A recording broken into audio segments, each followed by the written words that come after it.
Katie was the quietest, most gentle, genuine, sweet person that I've ever met in my life. And she was a great singer, but you would never know that unless you went and stood by her bedroom door and kind of listened. She loved being around people and making people smile.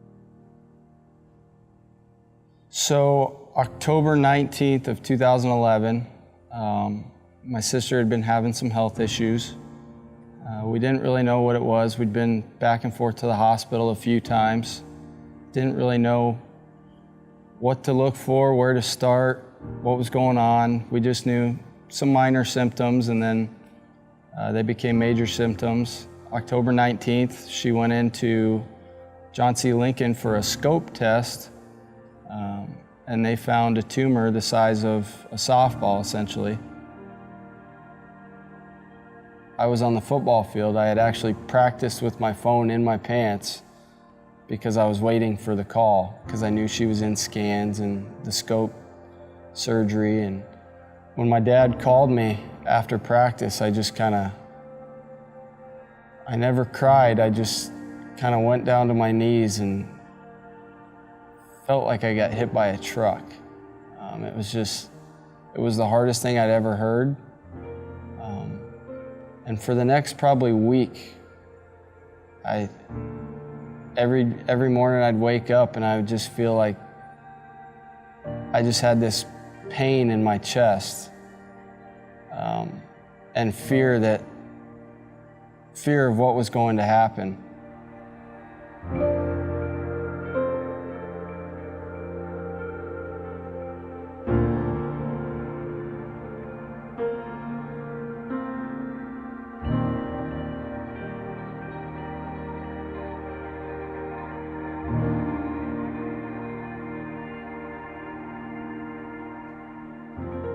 The hardest moment for me throughout the journey, the day that she lost her hair.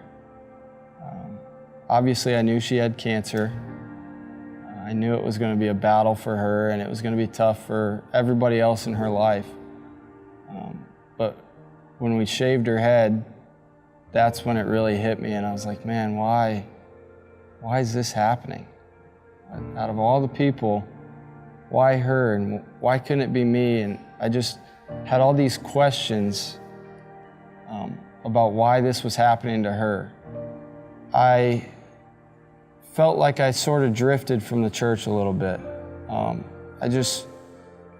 I don't know that I was ever angry at God. I just had a lot of questions. I didn't have any motivation to go to church or read the Bible. I wanted to spend time with her and with the family, and I felt like that's what was important at that time, and I kind of strayed a little bit from the church. So my prayers, when my sister was first diagnosed, were kind of almost selfish prayers.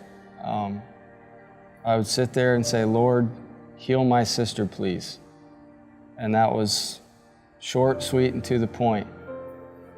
And then my uncle sat me down one night at our Sunday family get-togethers, and he said, hey, how do you pray? And my uncle's my spiritual mentor, so I listen to everything he says, and I answer his questions when he asks them. I said, well, I'm asking the Lord to heal my sister. And he said, that's good, but you need to say, Lord, heal my sister if it's in your will. And I struggled with that because as a person, I'm selfish. And I don't want my sister to pass away. I wanted her to be healed, and I wanted to watch her grow up. We come from a good, strong Christian family, and just having them be there for us and tell us when we were making silly decisions or feeling sorry for ourselves that, hey, this sickness has been put into your life for a reason. It's going to be used to glorify God, whether you see that now or if you see that 10 years from now. So the day that Katie passed away was the hardest day of my life, but it was also one of the most eye-opening, amazing, surreal experiences that I've ever had.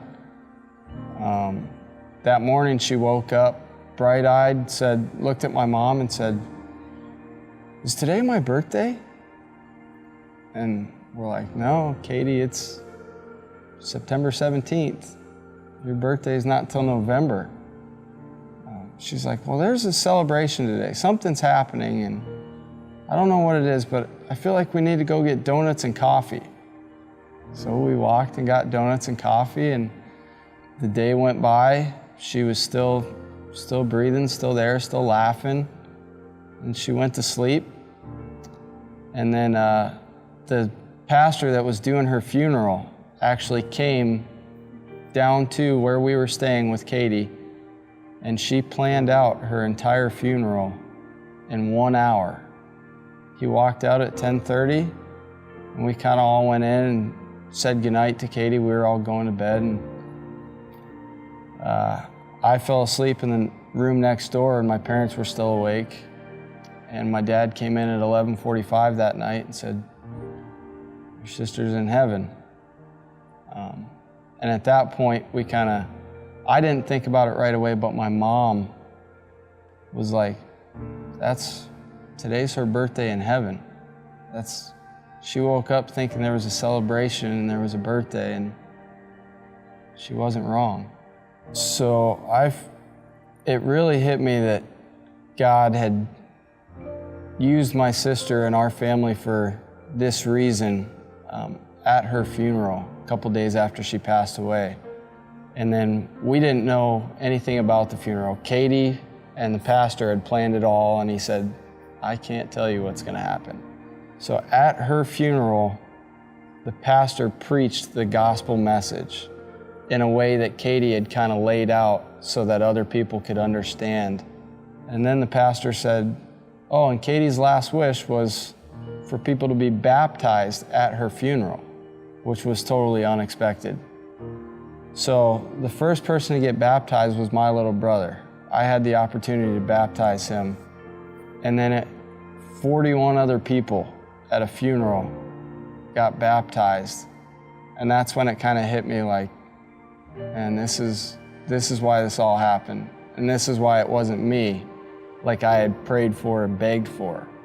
Because at my funeral, there wouldn't be 41 people getting baptized. It wasn't until I watched my sister go through this trial that I really figured out, hey, what am I doing to grow the kingdom? Because I watched her, a 15-year-old girl that never said a word outside of the house or outside of her little group of friends, impact tens of thousands of people. It was like, man, I want to do that. I mean, that's really what I'm called to do as a believer. Why am I sitting on the sidelines and just watching it all happen?